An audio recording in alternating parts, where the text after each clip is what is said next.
യോऽന്തഃ പ്രവിശ്യ മമ വാചമിമാം പ്രസുപ്താം സഞ്ജീവയത്യഖിലശക്തിധരസ്വധാംനാം അന്യാംശ ഹസ്തചരണശ്രവണത്വഗാദീൻ പ്രാണാന്നമോ ഭഗവതേ പുരുഷായ തുഭ്യം പാർത്ഥസാരഥിരൂപേണ ശ്രാവയിത്വാ ശുഭാം ഗിരം പാർത്ഥസ്യാർത്തിഹരോ ദേവഃ കൃപാമൂർത്തിഃ സപാതു നഃ യസ്മാജ്ജാതം ജഗത്സർവം യസ്മിന്നേവ പ്രലീയതേ യേനേദം ധാര്യതേ ചൈവ തസ്മൈ ജ്ഞാനാത്മനേ നമഃ. ഹരിഃ ഓം.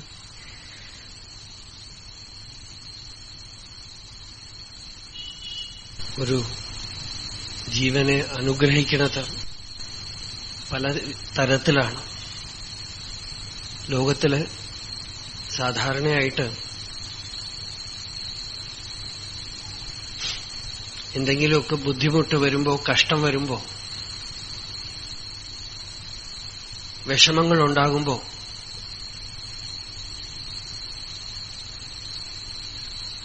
ലോകത്തില് എവിടെയും മുട്ടിയിട്ട് ശരിയാവണില്ലെങ്കിൽ, ഒരിടത്തും പരിഹാരം കാണാൻ സാധിക്കാതെ വരുമ്പോ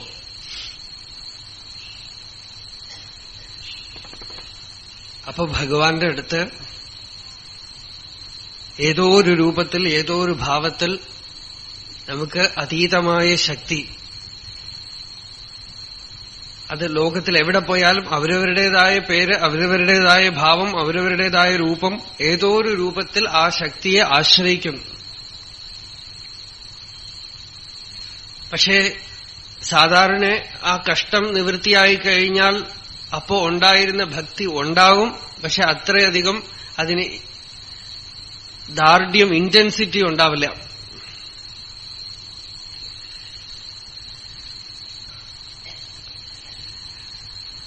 അതേപോലെ എന്തെങ്കിലും ആവശ്യം, ആഗ്രഹം, ധനം കിട്ടാനായിക്കൊണ്ട്, ധനം എന്ന് വെച്ചാൽ ജോലി ആവട്ടെ, സ്ഥാനമാനങ്ങളാവട്ടെ, ഇതൊക്കെ ധനത്തിനുള്ള വഴിയായിട്ട് ഭഗവാനെ ആശ്രയിക്കുക, ഈശ്വരനെ ആശ്രയിക്കുക. അതിനെയും നമ്മൾ ഭക്തി എന്ന് വിളിക്കുന്നു. അതും ആഗ്രഹിച്ചത് അല്പം കിട്ടിക്കഴിഞ്ഞാൽ കുറച്ചു കഴിയുമ്പോൾ നിവൃത്തിയാകും. പക്ഷെ ഇതൊക്കെ തന്നെ സാധിക്കുമ്പോൾ അല്പം ഈ മാർഗത്തിൽ ശ്രദ്ധ ഉണ്ടായി എന്ന് വരാം. പക്ഷെ ആ ശ്രദ്ധ ശുദ്ധമല്ല. ശ്രദ്ധ എല്ലാവരുടെ ഉള്ളിലും ഉണ്ട്. ശ്രദ്ധാമയോയം പുരുഷ. ഭഗവാൻ തന്നെ ഗീതയില് പറയുന്നു, നമ്മളുടെ വ്യക്തിത്വം, ബീയിങ്, എക്സിസ്റ്റൻസ് തന്നെ ശ്രദ്ധ കൊണ്ട് പിണഞ്ഞു കിടക്കുന്നു എന്നാണ്. ശ്രദ്ധ നിറഞ്ഞു കിടക്കുന്നു നമ്മളിൽ. പക്ഷെ ഓരോരുത്തർക്കും ഓരോ വസ്തുവിൽ ശ്രദ്ധ.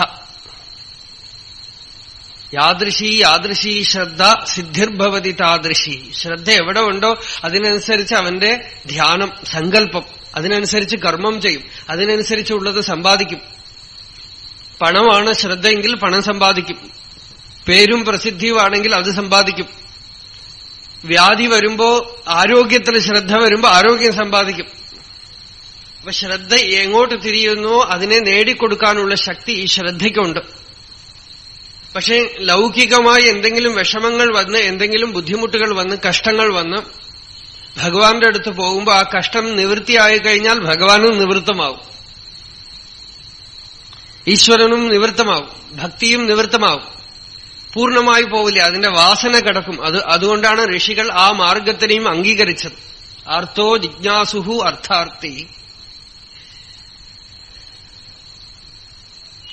അപ്പൊ എന്താ? പ്രതീകാരം വ്യാധേഹേ സുഖമിതി വിപര്യസ്യതി ജനഃ. ഭർതൃഹരി എന്നൊരു കവി, അദ്ദേഹം പറഞ്ഞു, വിശക്കുമ്പോ, വിശപ്പ് എന്നുള്ളത് ഒരു സുഖക്കേടാണ് അത്രേ, വ്യാധി. അപ്പൊ നല്ല വിധത്തില് ശാപ്പാടുണ്ടാക്കി കഴിക്കണം. കുറച്ചു ദിവസം വിശന്നിട്ടില്ലെങ്കിൽ എന്ത് ചെയ്യും നമ്മള്? ഡോക്ടറുടെ അടുത്ത് പോയിട്ട്, ഡോക്ടറെ കുറച്ചു ദിവസമായിട്ട് വിശപ്പേ ഇല്ല എന്ന് പറഞ്ഞ് വിശപ്പ് ഉണ്ടാവാനായിട്ട് മരുന്ന് കഴിക്കും, അല്ലെ? എന്നിട്ട് വിശന്നിട്ട് ഊണ് കഴിക്കും. വാൽമീകി രാമായണത്തില് രാമനും ലക്ഷ്മണനും വിശപ്പ് മുതലായിട്ടുള്ള വികാരങ്ങളൊന്നും ബാധിക്കാതിരിക്കാനായിട്ട് വിശ്വാമിത്രൻ മന്ത്രം പറഞ്ഞു കൊടുക്കുന്നുണ്ട്. അങ്ങനെ ഒരു മന്ത്രം നമുക്ക് ആരെങ്കിലും തരികയാണെങ്കിൽ വേണ്ടാന്ന് പറഞ്ഞ് ഓടിപ്പോവും. നമുക്ക് ആദ്യം ഒരു വ്യാധി വരണം, എന്നിട്ട് അതിനൊരു മരുന്ന് കഴിക്കണം. അപ്പൊ വ്യാധിയെ തന്നെ സുഖമായിട്ട്, വ്യാധിക്ക് പ്രതീകാരത്തിനെ സുഖമായിട്ട് ആളുകൾ തെറ്റിദ്ധരിക്കുന്നു എന്നാണ് ഭർതൃഹരി പറഞ്ഞത്. പ്രതീകാരം വ്യാധേഹേ സുഖമിതി വിപര്യസ്യതി ജനഃ. ഒരു വ്യാധിക്ക് ഒരു പ്രതീകാരം ചെയ്യുമ്പോ, എന്നുവെച്ചാൽ ഒരു ക്യൂർ നടത്തുമ്പോ അതിനെ സുഖം എന്ന ആളുകള് അജ്ഞാനം കൊണ്ട് തെറ്റിദ്ധരിക്കുന്നു. അതേപോലെ നമ്മളുടെ ധനത്തിനുള്ള ആകാംക്ഷ വന്നു, ധനം കിട്ടുമ്പോ തൽക്കാലത്തേക്ക് അത് അടങ്ങി. വ്യാധി വന്നു, വ്യാധി മാറുമ്പോ തൽക്കാലത്തേക്ക് അത് അടങ്ങി. അപ്പോഴൊക്കെ ഒരു സുഖം കിട്ടുന്നുണ്ട്. വിശക്കുമ്പോ ഊണ് കഴിക്കുന്നു, അപ്പൊ വിശപ്പ് തൽക്കാലത്തേക്ക് അടങ്ങി. പിന്നെയും വിശക്കും. രാമകൃഷ്ണ പരമഹംസർ ഒരു ഉദാഹരണം പറയും. കാലിലൊരു വ്രണം വന്നാൽ ചൊറിയുമ്പോ നല്ല സുഖമുണ്ടാവും. പക്ഷെ ചൊറിയും തോറും ആ വ്രണം പെരുത്തുകൊണ്ടേയിരിക്കും. എന്നാലും ചൊറിച്ചലും നിർത്തില്ല ആളുകൾ, ചൊറിഞ്ഞുകൊണ്ടേയിരിക്കും. അപ്പൊ ചൊറിയണതാണ് സുഖം എന്ന് ധരിച്ചാൽ എങ്ങനെയുണ്ടാവും? അതിനു വേണ്ടി ഒരു വ്യാധി വരുത്തി ചൊറിയ. ഇതേപോലെ ലോകത്തിന് നമുക്ക് സുഖമില്ല എന്നില്ല. ലോകത്തിൽ സുഖമുണ്ട്, പക്ഷെ ഈ സുഖമൊക്കെ തന്നെ അല്പ നേരത്തേക്ക് നിൽക്കുന്നു, പോകും. അവസാനം നമ്മൾ സുഖം എന്ന് വിളിക്കുന്നത് പോലും ഒരു ദുഃഖമാണ് എന്ന് വിവേകം ഉദിക്കുമ്പോ തെളിയും. തലവേദന വന്നു, സഹിക്കവയ്യാത്ത തലവേദന. അപ്പോ ഒരു പാരസെറ്റമോൾ ടാബ്ലറ്റ് കഴിച്ചപ്പോ തലവേദന അടങ്ങി. അന്നു മുതൽ ഞാൻ എല്ലാവർക്കും പ്രചരിപ്പിക്കുകയാണ്, ഈ പാരസെറ്റമോൾ ടാബ്ലറ്റ് കഴിക്കുമ്പോ എന്തൊരു സുഖം അറിയോ, എല്ലാരും കഴിക്കൂ എന്ന് പറഞ്ഞ് പ്രചരിപ്പിച്ചാൽ എങ്ങനെ ഉണ്ടാവും? എനിക്ക് ഒരു വ്യാധിക്ക് മരുന്ന് പാരസെറ്റമോൾ, ഒരു ടാബ്ലറ്റ്. ആ ടാബ്ലറ്റ് എല്ലാവരും വ്യാധി ഇല്ലാത്തവരും കഴിക്കണം എന്ന് വെച്ചാലോ, അപ്പൊ ഒരു വ്യാധി ഇല്ല എന്ന് പറഞ്ഞാലോ, നിങ്ങൾ വ്യാധി വരുത്തണം എന്നിട്ട് കഴിക്കണം. ഒരു വ്യാധിയും ഇല്ലാതെ ഇരിക്കുന്നതാണ് നമ്മളുടെ സ്വരൂപം.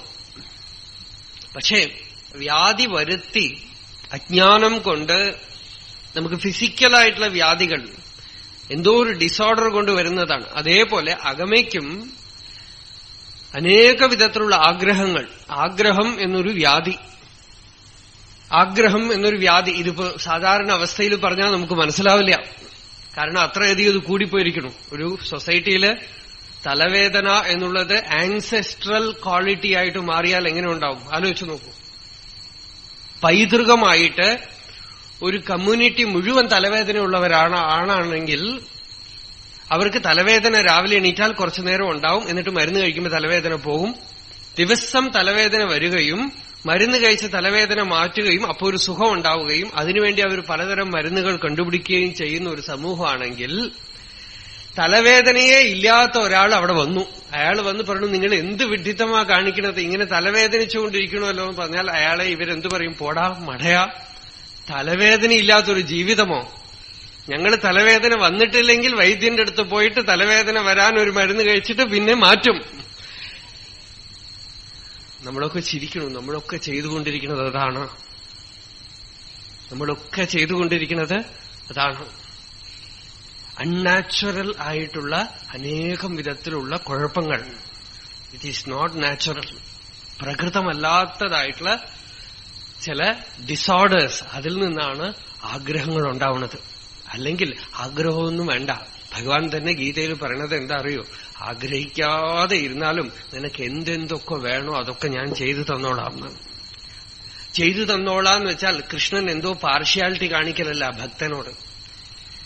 പ്രകൃതിയിൽ എല്ലാ ജീവികൾക്കും ഭഗവാൻ അത് ചെയ്യുന്നുണ്ട്. പ്രകൃതിയിൽ ആഗ്രഹിക്കാതെ തന്നെ എല്ലാ പ്രാണികൾക്കും അവരവർക്ക് ജനിച്ചത് മുതൽ എന്തൊക്കെ വേണോ അതൊക്കെ തന്നെ പ്രകൃതിക്ക് അതീതമായ ശക്തി കൊടുത്തുകൊണ്ടിരിക്കുന്നു. പക്ഷെ മനുഷ്യന് മാത്രം ആഗ്രഹത്തിന്റെ പഴം തിന്നതുകൊണ്ട്, ആഗ്രഹത്തിന്റെ വൈഷമ്യം അകമയ്ക്ക് കയറിയതുകൊണ്ട് പിന്നെ ആഗ്രഹിക്കുക, ആഗ്രഹം പൂർത്തിയാക്കുക, ആഗ്രഹിക്കുക, ആഗ്രഹം പൂർത്തിയാക്കുക. ഇതാണ് പ്രതീകാരം വ്യാധേഹേ സുഖമിതി വിപര്യസ്യതി ജനഃ. അവസാനം ഈ ആഗ്രഹം തന്നെ ഒരു ദുഃഖമായിട്ട് മാറുന്നു. അഥവാ ഈ ദുഃഖം തീരാൻ ഒരു വഴിയുമില്ലാത്ത ഒരു സ്ഥിതി വരുമ്പോഴാണ് അർജുനനെ പോലെ നമ്മള് ഭഗവാനോട് ചോദിക്കുക. കഴിഞ്ഞ അധ്യായത്തിൽ അർജുനൻ ചോദിച്ചു, ഭഗവാനെ, ഒരു വിധത്തിലുള്ള ദുഃഖവും കൊണ്ടും ബാധിക്കപ്പെടാത്ത ഒരു സ്ഥിതി ഉണ്ടോ? സദാ ശാന്തമായിട്ടുള്ളൊരു സ്ഥിതി ഉണ്ടോ? എങ്ങനെ ഒരു മനുഷ്യന് പൂർണ്ണനായിട്ട് ഇരിക്കാൻ സാധിക്കും? സ്ഥിതപ്രജ്ഞസ്യ കാ ഭാഷ. സ്ഥിതപ്രജ്ഞ എന്നൊരു വാക്ക് ഭഗവാൻ അതിനു മുമ്പ് ഗീതയിൽ എവിടെയും പ്രയോഗിച്ചില്ല. ആ ചോദ്യം തന്നെ കാണിക്കുന്നത് അർജുനന് ഈ കാര്യങ്ങളൊക്കെ നല്ലവണ്ണം അറിയാം. സ്ഥിതപ്രജ്ഞസ്യ കാ ഭാഷ സമാധിസ്ഥസ്യ കേശവ സ്ഥിതധീഹി കിം പ്രഭാഷേത കിമാസീത വ്രജേത കിം. സ്ഥിതപ്രജ്ഞൻ, ഉത്തമഭക്തൻ, യോഗി, ഗുണാതീതൻ എന്നൊക്കെ ഗീതയിൽ പല പേര് മാറി മാറി വരും. ആളൊന്നു തന്നെ, പേര് മാത്രം മാറി മാറി വരും. സ്ഥിതപ്രജ്ഞന് എന്തൊക്കെ ലക്ഷണങ്ങൾ പറഞ്ഞുവോ അതൊക്കെ തന്നെ ഭക്തന് ലക്ഷണങ്ങളായിട്ട് 12ാം അധ്യായത്തിൽ പറയും. അത് തന്നെ ഗുണാതീതന് ലക്ഷണമായിട്ട് പറയും. അത് തന്നെ ജ്ഞാനിക്ക് ലക്ഷണമായിട്ട് പറയും. യോഗിക്ക് ലക്ഷണമായിട്ട് പറയും. അതൊക്കെ നമ്മളുടെ ലക്ഷണം. രമണ മഹർഷി രമണാശ്രമത്തില് ഒരു ഞായറാഴ്ച ഒരു ദിവസം കുറെ മദ്രാസ് സാൻസ്ക്രിറ്റ് കോളേജ് പ്രൊഫസേഴ്സ് കുറച്ചുപേര് വന്നു. എന്നിട്ട് അവര് വളരെ ആഴമായിട്ടുള്ള ചർച്ച, പ്രൊഫസർ സ്വാമിനാഥൻ അദ്ദേഹമാണ് കൂട്ടിക്കൊണ്ടുവന്നത്. യോഗവാസിഷ്ടത്തിനെ കുറിച്ചുള്ള ചർച്ച നടക്കുകയാണ്. ഇവര് ചർച്ച ചെയ്തുകൊണ്ടിരിക്കുമ്പോ ഭഗവാൻ യാതൊന്നിലും പങ്കെടുക്കാതെ ഉദാസീനനായിട്ട് അവിടെ ഇരിക്കുന്നുണ്ട്. ഇപ്പൊ യോഗവാസിഷ്ടത്തിനെ കുറിച്ച് വളരെ നേരം ചർച്ച ചെയ്ത ശേഷം ഇതിൽ ഒരു പ്രൊഫസർ ചോദിച്ചു, സ്വാമി, എനിക്കൊരു സംശയം ചോദിക്കാനുണ്ട്. വാസിഷ്ടത്തിൽ വസിഷ്ഠൻ രാമന് തത്വോപദേശം ചെയ്തതായിട്ട് പറഞ്ഞു. രാമൻ അവതാര പുരുഷനല്ലേ? അപ്പൊ അവതാര പുരുഷൻ ആണെങ്കിൽ രാമൻ സ്വയമേവ മുക്തനാണ്. അപ്പൊ മുക്തനായ രാമനാണോ വസിഷ്ഠൻ തത്വോപദേശം ചെയ്തത്, അഥവാ മുമുക്ഷുവായ രാമനാണോ? വാസിഷ്ഠത്തിൽ രാമനെ മുമുക്ഷുവായിട്ട് പറയുന്നു, മോക്ഷത്തിന് ഇച്ഛിക്കുന്നവനായിട്ട് പറയുന്നു. മുമുക്ഷു രാമനുക്ക് ഉപദേശമാ ഇല്ലെ മുക്തൻ രാമനുക്ക് ഉപദേശമാ? സാധാരണ മഹർഷി വളരെ പതുക്കെ ഉത്തരം പറയുള്ളൂ. ഈ ചോദ്യം കേട്ടത് അടുത്ത ക്ഷണം ഉത്തരം പറഞ്ഞു ഭഗവാൻ, അത് മുമുക്ഷു രാമനുക്ക് ഇല്ല പോയി, മുക്തൻ രാമനുക്കും ഇല്ല, ഉനക്കുതാം. ഈ ഉപദേശം മുമുക്ഷു രാമനോ അല്ല, മുക്തൻ രാമനോ അല്ല, തനിക്ക് തന്നെയാണ്. അതേപോലെ ഗീതയിലെ ഉപദേശം അർജുനനല്ല, എനിക്കാണ്. എനിക്കാണെന്ന് വെച്ചാൽ നിങ്ങൾക്ക് ഓരോരുത്തർക്കുമാണ്. അർജുനൻ ഇവിടെ ചോദിക്കുന്ന ചോദ്യവും പ്രജ്ഞ സ്ഥിരമായ മനുഷ്യനെക്കുറിച്ച് കഴിഞ്ഞ അധ്യായത്തിൽ സാഖ്യയോഗത്തിൽ അവസാനം ചോദിച്ചു. പ്രജ്ഞ സ്ഥിരമായവൻ എങ്ങനെ ഉണ്ടാവും? പ്രജ്ഞ എന്ന് വെച്ചാൽ ഈശ്വര അനുഭൂതി എന്നർത്ഥം. ജ്ഞാനത്തിന്റെ ഭാഷയാണ് പ്രജ്ഞ. ഭക്തിയുടെ ഭാഷയിൽ പറഞ്ഞാൽ ഭഗവത് അനുഭവം, യോഗത്തിന്റെ ഭാഷയിൽ പറഞ്ഞാൽ യോഗാനുഭവം.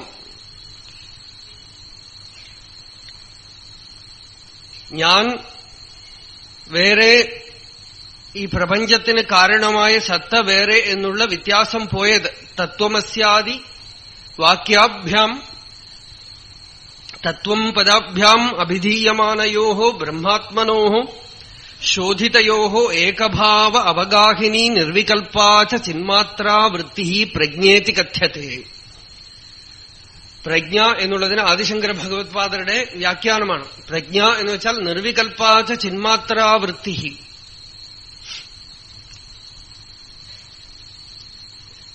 ഞാൻ ശുദ്ധ ചൈതന്യമാണ് എന്ന അനുഭൂതിയുള്ള വൃത്തി. ഇപ്പൊ അദ്ദേഹം കൺഫ്യൂഷൻ എന്ന് പറഞ്ഞല്ലോ. കൺഫ്യൂഷൻ തീർക്കൽ ഇതൊക്കെ തന്നെ മനോമണ്ഡലത്തിലാണ്. അനുഭൂതി മണ്ഡലത്തിൽ കൺഫ്യൂഷനും ഇല്ല, കൺഫ്യൂഷൻ തീർക്കലും ഇല്ല. കൺഫ്യൂഷൻ ഉണ്ടാക്കുന്ന ആളേ ഇല്ല അവിടെ. എന്നിട്ട് വേണ്ടേ? രണ്ടുമില്ല അവിടെ. സംശയമേ ഇല്ല, സംശയിക്കുന്ന ആളേ ഇല്ല. സംശയം തീർക്കൽ ഇതൊക്കെ മനോമണ്ഡലമാണ്. അതുകൊണ്ടാണ് എപ്പോഴും ആ സത്സംഗത്തിൽ ആദ്യത്തെ ദിവസം വീണ്ടും വീണ്ടും ബോധിപ്പിക്കുന്നത്, മനസ്സിലായില്ല എന്ന് വിചാരിക്കേണ്ട എന്നാണ്. നിങ്ങൾ മനസ്സിലാക്കാൻ ശ്രമിക്കുകയും വേണ്ട. ഈ പ്രജ്ഞ എന്ന് പറയുന്നത് നമ്മളുടെ സ്വരൂപമാണ്, നമ്മളാണത്, ഞാൻ ആണ്. നമ്മളുടെ ഓരോരുത്തരുടെയും ഹൃദയത്തില് ഞാൻ ഉണ്ട് എന്നുള്ള അനുഭവ രൂപത്തിൽ പ്രകാശിക്കുന്നതിന് പേരാണ് പ്രജ്ഞ. ആ പ്രജ്ഞ ഇപ്പോ ശരീരം, മനസ്സ് ഇതൊക്കെ കൊണ്ട് മറയപ്പെട്ടിരിക്കുന്നു. ശരീരം കൊണ്ടും മനസ്സുകൊണ്ടും ഒക്കെ മറയപ്പെട്ടിരിക്കുന്നു. ദേഹം കൊണ്ടും മനസ്സുകൊണ്ടും ആ നിധിയെ നമ്മൾ മറച്ചു കളഞ്ഞിരിക്കുന്നു. ഈ ദേഹവും മനസ്സും ഞാൻ അല്ല എന്ന് തെളിഞ്ഞാൽ, അങ്ങനെ തെളിയണമെന്ന് പോലുമില്ല, ശ്രദ്ധ ആ പ്രജ്ഞയിൽ വീണാൽ അത് സ്ഥിരമായ അനുഭവമായിട്ട് തീരും. ആ സ്ഥിരമായ അനുഭവത്തിനെയാണ് ഭഗവാൻ സ്ഥിതപ്രജ്ഞത്വം എന്ന് പറയുന്നത്. സ്ഥിതപ്രജ്ഞന്റെ ലക്ഷണവും ഭഗവാൻ പറഞ്ഞു. പ്രജഹാതി യഥാ കാമാൻ സർവാൻ പാർത്ഥ മനോഗതാൻ ആത്മന്യേവ ആത്മനാ തുഷ്ടഃ സ്ഥിതപ്രജ്ഞസ്തദോച്യതേ. ഇതൊക്കെ കഴിഞ്ഞ പ്രാവശ്യത്തെ കാര്യങ്ങളാണ്. അതില് ആത്മന്യേവ ആത്മനാ തുഷ്ടഃ, അതാണ് മുഖ്യമായ വാക്ക്. തന്നിൽ താനായി തന്റെ സ്വരൂപത്തിൽ. താൻ എന്നുള്ളത് നമുക്ക് മലയാളത്തിൽ ഞാൻ എന്നും താൻ എന്നും രണ്ടു വാക്ക്, തമിഴിലുമുണ്ട്. തുഞ്ചത്ത് എഴുത്തച്ഛനൊക്കെ ആത്മാവിനെ സൂചിപ്പിക്കുന്ന സ്ഥലങ്ങളിലൊക്കെ താൻ എന്നുള്ള വാക്കാണ് പ്രയോഗിച്ചിരിക്കുന്നത്. അർക്കാനലാതി വെളിവൊക്കെ ഗ്രഹിക്കും ഒരു കണ്ണിനു കണ്ണ്, മനമാകുന്ന കണ്ണതിനു കണ്ണായിരുന്ന പൊരുൾ താനെന്നുറയ്ക്കുമളവ് ആനന്ദമെന്തു ഹരിനാരായണായ നമ. അവിടെയൊക്കെ താൻ എന്നുള്ള വാക്കാണ് പ്രയോഗിച്ചത്. തമിഴിലും നാൻங்கிறதும் இருக்கு, தான்ங்கிறதும் இருக்கு. யான்ங்கிறதும் இருக்கு, தான்ங்கிறதும் இருக்கு. அருணகிரிநாதர் கந்தர அனுபூதியில பாடுறது, யானாகிய என்னை விழுங்கி வெறும் தானாகி இருந்தது தத்பரமே அப்படின்னு பாடியிருக்கார். அந்த யான்கிற அகங்காரத்தை குறிக்கக்கூடிய சொல், அந்த அகங்காரத்தை முழுங்கி தானாகி இருந்தது தத்പരമേ. മലയാളത്തിലും ഇതേപോലെ തന്നെ ഋഷികൾ താൻ എന്നുള്ള വാക്ക് പ്രയോഗിച്ചിരിക്കുന്നു. ഈ ഞാൻ എന്നുള്ളത് അഹങ്കാരത്തിനെ കുറിക്കുന്നതാണ്. ശരീരം, മനസ്സ്, ബുദ്ധിയോട് ഒട്ടിപ്പിടിച്ചിരിക്കുന്ന ജീവഭാവം, അതിന് ജനനമുണ്ട്, മരണമുണ്ട്. പക്ഷെ ഈ ഞാൻ എന്നുള്ളത് ഏത് അധിഷ്ഠാനത്തിൽ നിൽക്കുന്നുവോ ആ അധിഷ്ഠാനത്തിനെ താൻ എന്നുള്ള ശബ്ദം കൊണ്ട് കുറിക്കുന്നു. ആ താൻ എന്നുള്ളത് തന്നെ പ്രജ്ഞ. താൻ എന്നുള്ള അനുഭവം തന്നെ പ്രജ്ഞ. ആ അനുഭവത്തിനെ സ്ഥിരമായ അനുഭവമാക്കാമെങ്കിൽ നമ്മളെ വിട്ട് നഷ്ടപ്പെടുകയേയില്ല. അല്ലേ? ശരീരം മാറിക്കൊണ്ടേയിരിക്കുന്നു, മനസ്സ് മാറിക്കൊണ്ടേയിരിക്കുന്നു. നമ്മളുടെ ബന്ധുക്കളൊക്കെ നമ്മളെ വിട്ടുപോയാലും ഈ അനുഭവം നമ്മളെ വിട്ടുപോകില്ല. മനോമണ്ഡലത്തിലുള്ള അനുഭവം നമ്മളെ വിട്ടുപോകും. മാനസികമായ അനുഭവമൊക്കെ വിട്ടുപോയാലും ഈ തത്വത്തിന്റെ, സ്വരൂപത്തിന്റെ, സ്വത്വത്തിന്റെ അനുഭവം സ്വതയെ അഴിയാതെ നിൽക്കണത്. ആ മാറാതെ യാതൊരു പരിണാമമില്ലാതെ നിൽക്കുന്ന ആ വസ്തുസത്തയെ അകമേ ഗ്രഹിക്കുന്നതിനു പേരാണ് ആത്മസാക്ഷാത്കാരം. ആത്മസാക്ഷാത്കാരം സിദ്ധിച്ച ആളെ സ്ഥിതപ്രജ്ഞൻ എന്ന് പേര് കൊടുത്തിരിക്കുന്നു. അവന് നിത്യനിരന്തരമായ ആനന്ദാനുഭവം. ആ സ്ഥിതപ്രജ്ഞനെ കുറിച്ചാണ് ഭഗവാന്റെ അടുത്ത് അർജുനന്റെ ഇവിടെ ചോദ്യവും. സ്ഥിതപ്രജ്ഞസ്യ കാ ഭാഷ. സമാധിസ്ഥസ്യ, ജ്ഞാനികൾക്ക് രണ്ടു വിധത്തിലുള്ള സ്ഥിതി. ഒന്ന് സമാധിസ്ഥിതി, മറ്റൊന്ന് വ്യുത്ഥാനസ്ഥിതി. ധ്യാനത്തിലിരിക്കുമ്പോൾ ഉള്ള സ്ഥിതി സമാധിസ്ഥിതി. അവിടെ പ്രപഞ്ചമില്ല, ശരീരമില്ല, ശുദ്ധമായ ചൈതന്യ അനുഭവം, ബോധാനുഭവം, ഭഗവത് അനുഭവം. ആ സ്ഥിതി സമാധിസ്ഥിതി. രാമകൃഷ്ണ പരമഹംസർ ഏകദേശം 2-3 മാസത്തോളം ആ അവസ്ഥയിൽ ഇരുന്നു എന്നാണ്. തലയിലെ കുരുവിയൊക്കെ കൂട് കെട്ടിയെന്നാണ്. അപ്പോ പോലും അറിയാതെ. അങ്ങനെയൊക്കെ എല്ലാവർക്കും വരണമെന്നൊന്നും വിചാരിക്കരുത് കേട്ടോ. അങ്ങനെയൊക്കെ എല്ലാവർക്കും ഒന്നും അങ്ങനെ വരണമെന്നില്ല. പല രീതിയിലും ആവാം. രമണ മഹർഷിക്ക് ഏകദേശം അതുപോലെ തന്നെ. അരുണാചലത്തിൽ പാതാളലിംഗത്തിൽ ബാഹ്യപ്രജ്ഞയെ ഇല്ലാതെ ഇരുന്നു. ശരീരമൊക്കെ പ്രാണികൾ കടിച്ച് ദ്രവിച്ചുപോയി. എന്നിട്ട് പറഞ്ഞില്ല.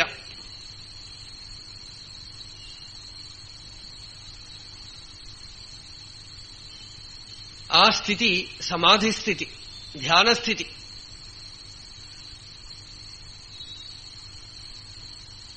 വ്യുത്താനസ്ഥിതി, എല്ലാവരെയും കണ്ടുകൊണ്ടും വ്യവഹരിച്ചുകൊണ്ടും ഇരിക്കുന്ന അവസ്ഥ.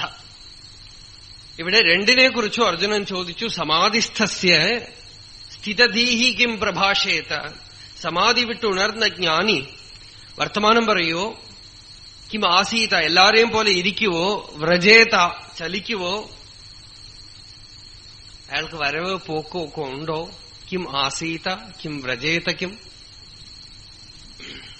വരവ് പോക്കോ ഒന്നുമില്ലാത്ത സ്ഥിതിയാണ് സ്വരൂപസ്ഥിതി. അതിനെ ശരീരവുമായി ബന്ധപ്പെടുത്തിക്കൊണ്ടാണ് അർജുനൻ ചോദിക്കുന്നത്, ജ്ഞാനിയുടെ അവസ്ഥകൾ എന്താണ്? ഇതിനുള്ള ഉത്തരമാണ് കഴിഞ്ഞ അധ്യായത്തിൽ ഭഗവാൻ സ്ഥിതപ്രജ്ഞ ലക്ഷണമായിട്ട് പറഞ്ഞ് അവസാനം അർജുനനോട് പറഞ്ഞു, അർജുന, ഈ സ്ഥിതിക്ക് ഏഷാ ബ്രാഹ്മീ സ്ഥിതി പാർത്ഥ നൈനാം പ്രാപ്യ വിമുഹ്യതി സ്ഥിത്വാസ്യാം അന്തകാലേപി ബ്രഹ്മനിർവാണമൃച്ഛതി. ഈ സ്ഥിതപ്രജ്ഞ സ്ഥിതിക്ക് ബ്രാഹ്മീ സ്ഥിതി എന്നു പേര്, ബ്രഹ്മസ്ഥിതി എന്നു പേര്, യോഗസ്ഥിതി എന്നു പേര്, ഭഗവത് അനുഭവം എന്നു പേര്. ഇത് മരണകാലത്തെങ്കിലും നേടാമെങ്കിൽ കർപ്പൂരം എരിഞ്ഞില്ലാതാവുന്ന പോലെ ബ്രഹ്മനിർവാണം റിച്ഛതി. ഈ ജീവൻ ബ്രഹ്മനിർവാണസ്ഥിതിയെ പ്രാപിക്കും. മരണത്തിന് മുമ്പെങ്കിലും ഭഗവാനെ ഹൃദയത്തിൽ ഇരുത്തണം. അക്ഷരമണമാലയിലെ ഒരു പാട്ട്, അതില് ഭഗവാൻ சொல்றார், விட்டிடிற் கஷ்டமாம் விட்டிடாதுனை உயிர் விட்டிட அருள் புரி அருணாச்சலா. அந்த அனுபூதி எனக்கு கிடைச்சிடுத்து, அந்த அனுபூதியை விட்டு நான் விலகிவிட்டேனானால் கஷ்டமாம். என்ன கஷ்டம்னா செய்வினை சுடும் அப்படிங்கிறார். வெளியில மனசு போயிடுத்தானா பிராரப்தம் பிடிச்சுடும். விட்டிடாதுனை உயிர் விட்டிட அருள் புரி அருணாச்சலா. அந்த அனுபவத்தை விடாம உடம்ப விடணும், உடலை விடணும். அந்த அனுபூதி நிலையிலேந்து விலகாம இருக்கணும். மரண சமயத்திலையும் മരണം വരുമ്പോഴും ആ അനുഭൂതി സ്ഥിതിയിൽ നിന്ന് അല്പം പോലും ചലിക്കാത്ത അവസ്ഥ ഉണ്ടാവണം. അതിന് ബ്രാഹ്മീ സ്ഥിതി എന്ന് ഭഗവാൻ പേര് പറഞ്ഞു. ആ ബ്രാഹ്മീ സ്ഥിതി ഒരിക്കലെങ്കിലും ജ്ഞാനം അകമേക്ക് പ്രകാശിച്ചാൽ മരണസമയത്ത് അത് കൈവിടുകയേയില്ല. നമ്മൾക്ക് അത് നമ്മളുടെ കൂടെ ഉണ്ടാവും. പ്രജ്ഞ, ഈ പ്രജ്ഞ എന്നുള്ള വാക്ക് തന്നെ അതാണ്, മാനസികമല്ല. അല്പമെങ്കിലും നമുക്ക് ആ ജ്ഞാനാനുഭവം അകമേക്ക് സിദ്ധിച്ചിട്ടുണ്ടെങ്കിൽ മരണസമയത്ത് ആ അനുഭൂതി വീണ്ടും പൊന്തി വരും. മാനസികമായിട്ടുള്ള അനുഭവങ്ങളൊക്കെ ചിലപ്പോൾ നഷ്ടപ്പെട്ടു പോകും. പക്ഷെ ജ്ഞാനം അല്പം അകമേക്ക് പ്രകാശിച്ചിട്ടുണ്ടെങ്കിൽ മരണസമയത്ത് അത് തെളിഞ്ഞേ പറ്റുള്ളൂ, നഷ്ടപ്പെട്ടു പോവില്ല. സർവാപ്യേവ കലാജന്തോഹോ അനഭ്യാസേന നശ്യതി ഇയം ജ്ഞാനകലാത്യന്ത സകൃജാത അഭിവർദ്ധത്തെ എന്നാണ്. ഈ ജ്ഞാനമാകുന്ന വസ്തു അത് ഒരിക്കൽ പ്രകാശിച്ചാൽ വർദ്ധിച്ചുകൊണ്ടേയിരിക്കും. മരണസമയത്ത് നമ്മളെ രക്ഷിക്കും. രക്ഷിക്കാന്ന് വെച്ചാൽ എന്താ അർത്ഥം? ശരീരം ഞാനാണെന്ന് കരുതിയാൽ മരണം വരുമ്പോ ഞാൻ മരിക്കുന്നു എന്നുള്ള അപാരമായ ഭ്രമം ഉള്ളിൽ പിടികൂടും. സൂക്ഷ്മ ശരീരത്തിന് പുനർജന്മത്തിന് കാരണം തന്നെ മരണസമയത്ത് ഈ ദേഹം ഞാനാണെന്നുള്ള ഭ്രമമാണ്. ആ ഭ്രമം പാടെ വിട്ടകലണമെങ്കിൽ സദ്ഗുരു കൃപ, സത്സംഗം, ഭഗവാന്റെ കൃപ നമുക്ക് നമ്മളുടെ മേലെ വീഴുമ്പോ എവിടെങ്കിലുമൊക്കെ നമുക്ക് ജ്ഞാനികളുടെ സമ്പർക്കം ഉണ്ടാകുന്നു. ജ്ഞാനികൾ നമുക്ക് പുതിയതായിട്ടൊന്നും തരണില്ല. നമ്മൾ യഥാർത്ഥത്തിൽ എന്താണോ അതിനെ നമുക്ക് കാണിച്ചു തരുന്നു. പുതിയതായിട്ട് എന്തെങ്കിലുമൊക്കെ തരികയാണെങ്കിൽ ആ തരുന്നത് പോയി പോകും. പക്ഷെ ഉള്ളതിനെ കാണിച്ചു തരികയാണ്. പുതിയതായിട്ടൊന്നും തരാനില്ല ഇവിടെ. പുതിയതായിട്ട് വരുന്നതൊക്കെ പോകും. നമുക്ക് എന്താണോ വാസ്തവത്തിലുള്ളത് അതിനെ മറമാറ്റി നമുക്ക് വസ്തുസ്ഥിതിയെ കാണിച്ചു തരാനാണോ ഒരു സദ്ഗുരു. ഭവാപവർഗോ ഭ്രമതോ യഥാ ഭവേത് ജനസ്യ തർഹി അച്യുത സത്സമാഗമഃ സത്സംഗമോ യർഹി തദൈവ സദ്ഗതോ പരാവരേശേ ത്വയി ജായതേ മതിഃ. ഭാഗവതത്തിൽ മുചുകുന്ദസ്തുതിയിൽ മുചുകുന്ദൻ പറയുന്നു, ഈ സംസാര ചക്രത്തിൽ ചുറ്റൽ എന്ന് വെച്ചാൽ എന്താ അർത്ഥം? ഇവിടെ ചുറ്റലും തിരിയലും ഒക്കെ ഈ ശരീരത്തിനെ ഞാനെന്ന് ധരിക്കുന്നത് തന്നെ, മനസ്സിനെ ഉണ്മയെന്ന് ധരിക്കുന്നത് തന്നെ, ഞാനൊരു ജീവനാണ് എന്നുള്ള ഭ്രമമാണ് ഈ ചുറ്റലിന് മൂലകാരണം. ഭവം, എനിക്ക് ഇനിയും ആയിത്തീരണം, ഞാനിപ്പോ ശരീരമാണ്, ഇനി വേറെ എന്തെങ്കിലും ആവാൻ പോണു. ഈ ഭ്രമം മുഴുവൻ നിലച്ചു പോകുന്നത്, ഇല്ലാതാവുന്നത് സത്സമാഗമഃ, സത്സമാഗമ, സത്വമായിട്ടുള്ള സമാഗമം. ഉള്ള വസ്തു എന്താണ്? ഭഗവാനെ അറിഞ്ഞ ജ്ഞാനികൾ, ജീവൻ മുക്തന്മാർ. ആ ജീവൻ മുക്തന്മാരുടെ, പരമഭാഗവതോത്തമന്മാരുടെ സംഗമം ഉണ്ടാകുമ്പോ ഈ ജീവന് ഞാൻ ശരീരമല്ല എന്നുള്ളത് വെറും ഒരു അറിവല്ല, അനുഭവമായിട്ടുള്ളിൽ പ്രകാശിക്കണം. ഇതിനൊക്കെ വെറുതെ തത്വം പറഞ്ഞാൽ ചിലപ്പോ പിടികിട്ടില്ല. ഒരു ഉത്തമ കഥ പറയാം. എനിക്ക് പരിചയമുള്ള കഥ, എല്ലാം അധികവും പരിചയമുള്ള കഥയാണ്, ഒന്നും ഉണ്ടാക്കുക കഥയില്ല. എനിക്ക് പരിചയമുള്ള കഥ എന്ന് വെച്ചാൽ ഒക്കെ മഹർഷിയുമായിട്ട്, രമണ മഹർഷിയുമായിട്ട് ചേർന്നിട്ടുള്ള കഥകളാണ്.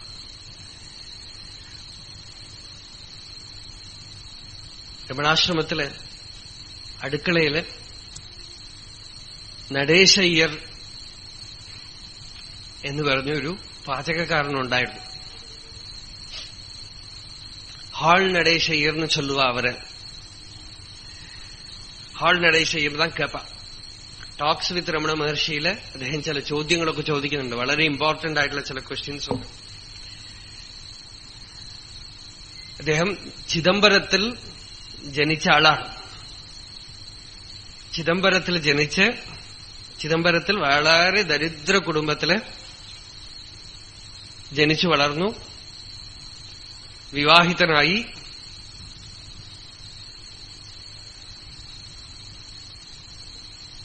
അദ്ദേഹത്തിന് കുട്ടികളുണ്ടായിരുന്നു എന്തോ അറിയില്ല. പക്ഷെ ഭാര്യ സദാ അദ്ദേഹത്തിന് ചീത്ത പറഞ്ഞുകൊണ്ടേയിരിക്കും. പിൽക്കാലത്ത് അദ്ദേഹം ആശ്രമ അടുക്കളയിൽ ജോലി ചെയ്യുമ്പോ 4 பாட்டிமார் அவர் கூட வேலை பண்றதுக்கு. அவா இவரை திட்டுவா.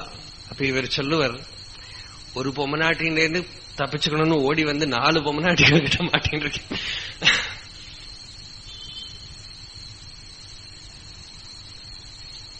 അദ്ദേഹം ചിദംബരത്തില് ഗൃഹസ്ഥനായിരുന്നു, കുടുംബസ്ഥനായിരുന്നു. പരമദരിദ്ര കുടുംബം. പാചക ജോലി, പാചകം നല്ലവണ്ണം പാചകം ചെയ്യാൻ അറിയാം. ഇന്നൊക്കെയാണെങ്കിൽ കാറ്ററിംഗ് ഡിപ്പാർട്ട്മെന്റ് തുടങ്ങാമായിരുന്നു. അന്നത്തെ കാലത്ത് അതൊന്നും ഇല്ലല്ലോ. ചാപ്പാടിന് തന്നെ വിഷമാണ്. ഭാര്യ ആണെങ്കിൽ എപ്പോഴും ശണ്ട കൂടിക്കൊണ്ടേയിരിക്കും. ഒരു ഗൃഹസ്ഥാശ്രമം എന്ന് വെച്ചാൽ അല്പം യോജിച്ചു പോവുകയാണെങ്കിൽ സുഖം. പറഞ്ഞാൽ കേൾക്കാത്ത ഭാര്യയാണെങ്കിൽ എന്തു ചെയ്യും? ഔവയാർ എന്ന് പറഞ്ഞൊരു സാധ്വി ഉണ്ടായിരുന്നു. അവരുടെ ഒരു കഥയുള്ളൂ, തമിഴ്ക്കാർ ആൾക്കെല്ലാം തെരിയും. ഭർത്താവ്, ഭാര്യയെ സദാ പേടിച്ച ഭർത്താവ് കാട്ടിൽ പോയിരുന്ന ഒരു കുറ്റിക്കല്ലിനെ ചീത്ത പറയും, ഭാര്യയാണെന്ന് സങ്കല്പിച്ചിട്ട്. എന്താന്ന് വെച്ചാൽ ഭാര്യയെ ചീത്ത പറയാൻ ധൈര്യമില്ല. അപ്പോഴാണ് ഔവയാർ അവിടെ വരുന്നത്. ഔവയാർ ഈ ഭർത്താവിനോട് പറയും, എന്താ ഈ കുറ്റിക്കലിനോട് വർത്തമാനം പറയണത്? അല്ല, ഞാൻ ചീത്ത പറയാണ്. ആരെ? എന്റെ ഭാര്യയെ. ഞാൻ ഇന്ന് നിങ്ങളുടെ വീട്ടിലേക്ക് ഊണ് കഴിക്കാൻ വരാൻ പോവാണെന്ന് പറഞ്ഞു. ഈ ഔവയാർ വൃദ്ധയായ താപസിയാണ്. ഈ ഗൃഹസ്ഥൻ, ഒരു സന്യാസിനി വീട്ടിലേക്ക് ഊണ് കഴിക്കാൻ വരാമെന്ന് പറയുമ്പോ എങ്ങനെ വരാൻ പാടില്ല എന്ന് എങ്ങനെ പറയും? വീട്ടിൽ കൂട്ടിക്കൊണ്ടുപോയാൽ എന്താ സ്ഥിതി എന്ന് അദ്ദേഹത്തിന് നല്ലവണ്ണം അറിയാം. നാളെ വരാം, നാളെ ഏർപ്പാടാക്കാം, എന്നിട്ട് ഒന്ന് വിളിച്ചോണ്ട് പോവാം എന്നൊക്കെ തട്ടിക്കഴിക്കാൻ നോക്കും. ഇവര് സമ്മതിക്കില്ല. ഇന്ന് തന്നെ നിങ്ങളുടെ കൂടെ വരാൻ പോകും. നിങ്ങൾ എന്ത് കഴിക്കണോ, നിങ്ങൾക്ക് എന്ത് കിട്ടണോ അത് എനിക്കും കിട്ടട്ടെ. അയ്യോ, എനിക്ക് കിട്ടണത് നിങ്ങൾക്ക് താങ്ങില്ല.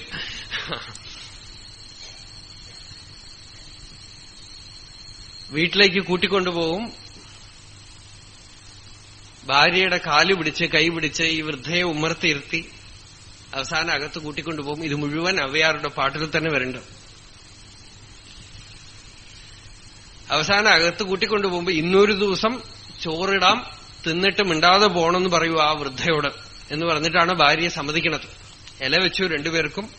അല്പവും പ്രിയമില്ലാതെ ചോറ് കൊണ്ടുവന്ന് എറിയാണ്. ഈ സ്ഥിതി കണ്ടപ്പോ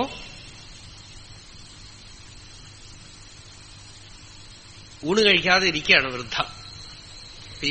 ഈ ഗൃഹസ്ഥൻ ഇദ്ദേഹം പറഞ്ഞു, പാട്ടി ഏൻ சாப்பிடாம இருக்க சாப்பிடு. அப்பா பிரியமில்லாம எதை கொடுத்தாலும் அது விஷம்.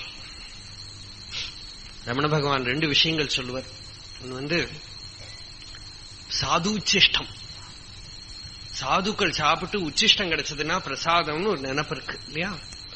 ரமணரோட உச்சிஷ்டத்துக்குன்னு நிறைய பேர் நிப்பா, கொடுக்கவே மாட்டார். அவர் இலையில ஒரு வத்து கூட மிச்சம் வைக்காம சாப்பிட்டு விடுவார். யாரோ ஒரு நாளைக்கு பகவானே உங்க உச்சிஷ்டம் கொஞ்சம் கிடைச்சா தேவலே அப்படின்னு கேட்டா, എതുക്ക്? നമ്മുടെ മഹർഷിയോട് ചോദിച്ചു, ഭഗവാനെ അവിടുത്തെ ഉച്ചിഷ്ടം കിട്ടിയാ വേണ്ടില്ല. മഹർഷി ചോദിച്ചു, എന്തിനാ ഉച്ചിഷ്ടം? അല്ല, അത് പ്രസാദമാണ്. ഓ, ഞാൻ ഊണ് കഴിച്ചു ബാക്കി തന്നാ പ്രസാദമാണെന്നാണോ? പ്രസാദം എന്താണെന്ന് പറഞ്ഞുതരാൻ, കേട്ടോളാ. ഞാൻ ഊണ് കഴിക്കണു, എന്റെ ഭോഗത്തിനു വേണ്ടി കഴിക്കണു എന്നുള്ള ഭാവമില്ലാതെ എന്തു ഉണ്ടാക്കി കഴിച്ചാലും അത് പ്രസാദമാകും. അതേപോലെ പ്രിയമായി പാചകം ചെയ്തിട്ട് ആർക്കെങ്കിലും കൊടുത്താൽ അവർക്കത് പ്രസാദമായിരിക്കും. ദ്വേഷത്തോടെ കൊടുക്കുകയാണെങ്കിൽ അത് വിഷമായിട്ട് തീരും. ഈ സ്ത്രീ ദ്വേഷത്തോടെ കൊണ്ടുവന്ന് ഇടുന്ന ചോറ് കണ്ട് അവയാർ എഴുന്നേറ്റു. ഇങ്ങനെ പ്രിയമില്ലാതെ ഇവൾ കൊടുക്കുന്ന ആഹാരം കഴിക്കരുത്. അപ്പൊ എന്തിനാ അങ്ങനെയാണെങ്കിൽ ഞങ്ങളുടെ വീട്ടിൽ ഊണ് കഴിക്കാൻ വന്നത് എന്നാ സ്ത്രീ ചോദിക്കാം. അപ്പൊ അവര് പറഞ്ഞു, ഇവിടെ വന്നാലല്ലേ നീ കാണിക്കണതൊക്കെ കാണാൻ പറ്റുള്ളൂ. അതിനു വേണ്ടിയിട്ട് തന്നെയാ ഞാൻ വന്നത്. എനിക്കിപ്പോ ആഹാരം കഴിച്ചാലും കഴിച്ചിട്ടില്ലെങ്കിലും ഒന്നും കുഴപ്പമില്ല. ആ ഗൃഹസ്ഥനെ വിളിച്ചു പറഞ്ഞു ഒരു പാട്ട്, പ്രസിദ്ധമായ പാട്ട്. ഭാര്യ പതിവ്രതയായി യോജിച്ചിരിക്കുകയാണെങ്കിൽ എത്ര ദാരിദ്ര്യമാണെങ്കിലും കഷ്ടമാണെങ്കിലും കൂടിയിരുന്ന് സന്തോഷമായിട്ടിരിക്കാം. വിപരീത സ്വഭാവക്കാരിയാണെങ്കിൽ, അല്പവും പറഞ്ഞാ കേൾക്കാത്തവളാണെങ്കിൽ ചൊല്ലാമൽ സന്യാസം കൊൾ.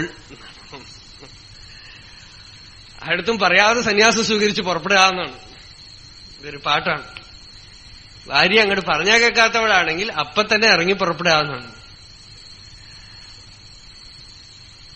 നടേശയ്യർ ചിദംബരത്തില്, അദ്ദേഹത്തിന്റെ ഭാര്യയും ഇതുപോലെയായിരുന്നു. ഒരു ദിവസം സഹിക്ക വയ്യാതായപ്പോ ചിദംബരത്ത് നിന്ന് അദ്ദേഹം കയ്യിലുള്ള കാശും എടുത്ത് ട്രെയിൻ കയറി. രാമകൃഷ്ണ പരമഹംസരെ അദ്ദേഹത്തിന് വലിയ ഭക്തിയായിരുന്നു. രമണ മഹർഷിയൊന്നും അദ്ദേഹത്തിന് അറിയില്ല. സ്വപ്നത്തിൽ അരുണാചലേശ്വര ദർശനം ഉണ്ടായി അദ്ദേഹത്തിന്. തിരുവണ്ണാമലയ്ക്ക് വരൂ എന്ന് ഭഗവാന്റെ ആജ്ഞ. ഇദ്ദേഹം ചിദംബരത്തിൽ നിന്നും അരുണാചലത്തിലേക്ക് വന്നു. എവിടെ പോണെന്ന് അറിയില്ല.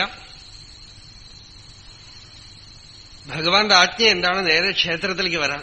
ക്ഷേത്രത്തിൽ വന്ന് അവിടുത്തെ ആ മാനേജ്മെന്റ് അവരുടെ അടുത്ത് വന്ന്, ഇതുപോലെ എനിക്ക് ഭഗവാന്റെ ആജ്ഞ വന്നിട്ടാണ് ഞാൻ വന്നത്, നിങ്ങൾ എനിക്ക് എന്തെങ്കിലും ജോലി തരണോ, ഇല്ലെങ്കിൽ ഞാൻ ഇവിടെ ഇങ്ങനെ അടിച്ചു തെളിച്ച് നിന്നോളാം. അവസാനം അവർ കൊടുത്ത ജോലി എന്താന്ന് വെച്ചാൽ ചന്ദനം അരയ്ക്കാം. അമ്പലത്തില് ചന്ദനം അരച്ചുകൊണ്ടിരിക്കും. അരുണാചലത്തിനെ പ്രദക്ഷിണം ചെയ്യാനായിട്ട് ആരോ ഉപദേശിച്ചു. ഇദ്ദേഹത്തിന് ചന്ദനം അരച്ച് അവസാന കാലമൊക്കെ ഇദ്ദേഹത്തിന് കൈ ഇങ്ങനെ ആടിക്കൊണ്ടേയിരിക്കും. കൈ വിറച്ചുകൊണ്ടേയിരിക്കും. ചന്ദനം അരയ്ക്ക അമ്പലത്തില്. ആ സമയത്ത്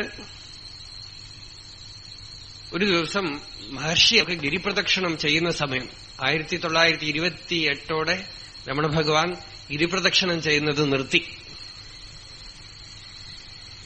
ഒരു പ്രത്യേക കാരണത്താൽ നിർത്തി. പക്ഷെ അന്ന് അതിനു മുമ്പാണ് ഗിരിപ്രദക്ഷിണം ചെയ്തു വരുമ്പോ ഒരു ദിവസം രമണ ഭഗവാനെ കണ്ടു. നടേശയ്യർ അരുണാചലേശ്വര ക്ഷേത്രത്തിന് മുമ്പിൽ വെച്ച് തന്നെ രമണ മഹർഷിയെ കണ്ടു. കണ്ട സമയത്ത് തന്നെ അദ്ദേഹത്തിന് ഒരു തരം ഭാവാവേശം ഉണ്ടായി. നടേശയ്യർ ശിവലിംഗം, ശാളഗ്രാമം, ഗണപതി, സൂര്യൻ ഇതൊക്കെ വെച്ച് 5 മൂർത്തികളെ പൂജിക്കും ദിവസം. അത് അമ്പലത്തിൽ തന്നെ ഒരു മൂലയിൽ വെച്ച് പൂജിക്കും. അമ്പലത്തിൽ തന്നെ ഗോശാലയുടെ അടുത്ത് എവിടെയോ കിടക്കും. അമ്പലത്തിൽ തന്നെ വാസം, ചന്ദനം അരയ്ക്കുക, അവിടെ തന്നെ എന്തെങ്കിലും ആഹാരം കിട്ടും. അപ്പോഴാണ് മഹർഷിയെ കാണുന്നത്. കണ്ടുകൊണ്ട് ഇദ്ദേഹത്തിന് ഭാവാവേശം ഉണ്ടായി. തന്നെ പോലും അറിയാതെ കാന്തം ആകർഷിച്ച പോലെ, ഇരുമ്പിനെ ആകർഷിച്ച പോലെ മഹർഷിയുടെ പുറകെ അദ്ദേഹം നടന്നു. ആശ്രമം വരെ നടന്നു. ആശ്രമത്തിൽ വന്നു. ദിവസം തന്റെ അമ്പലത്തിൽ ജോലി കഴിഞ്ഞാൽ ഇതൊരു പതിവായി. പിന്നെ ആശ്രമത്തിൽ വരിക, മഹർഷിയുടെ മുമ്പിൽ വന്നിരിക്കാം. നോക്കണം, ഒരു ജീവൻ പക്വമുണ്ടെങ്കിൽ ആ ജീവൻ എവിടെയെങ്കിലുമൊക്കെ ഒരു ദർശനമോ എന്തോ വന്ന് ഗുരുസന്നിധിയിലേക്ക് ആ ജീവൻ പോലും അറിയാതെ എങ്ങനെയോ ആകർഷിക്കപ്പെടുകയാണ്. ആശ്രമത്തിൽ ദിവസം വരാൻ തുടങ്ങി. ഒരു ദിവസം അദ്ദേഹം അന്നത്തെ സർവാധികാരി ചിന്നസ്വാമികളോട് ചോദിച്ചു, ഞാൻ ഇനി ആശ്രമത്തിൽ തന്നെ താമസിക്കട്ടെ, എനിക്ക് എന്തെങ്കിലും ജോലി തരൂ. ചിന്നസ്വാമികൾ പറഞ്ഞു, சமையல்காரன் தானே, அதனால ஆசிரமத்துல சமையல் பண்ணு அப்படின்னாரு அவர். நிறைய பேருக்கு சமையல் பண்றதுக்கு அவருக்கு நன்னா தெரியும், പാചകം ചെയ്യാൻ അറിയാം. അതുകൊണ്ട് ആശ്രമത്തിലുള്ള പാചക അദ്ദേഹത്തിനെ ഏൽപ്പിച്ചു.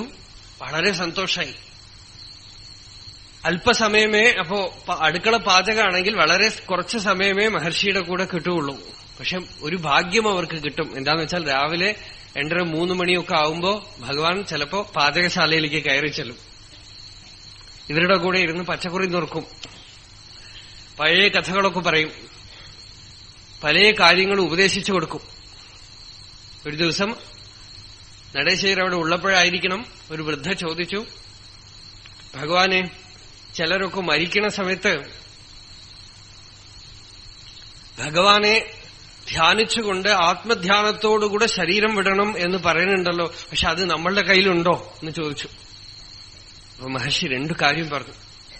ഒരു കാര്യം ഇവിടെ പറയാൻ പാടില്ല, അത് ജനറൽ അല്ല.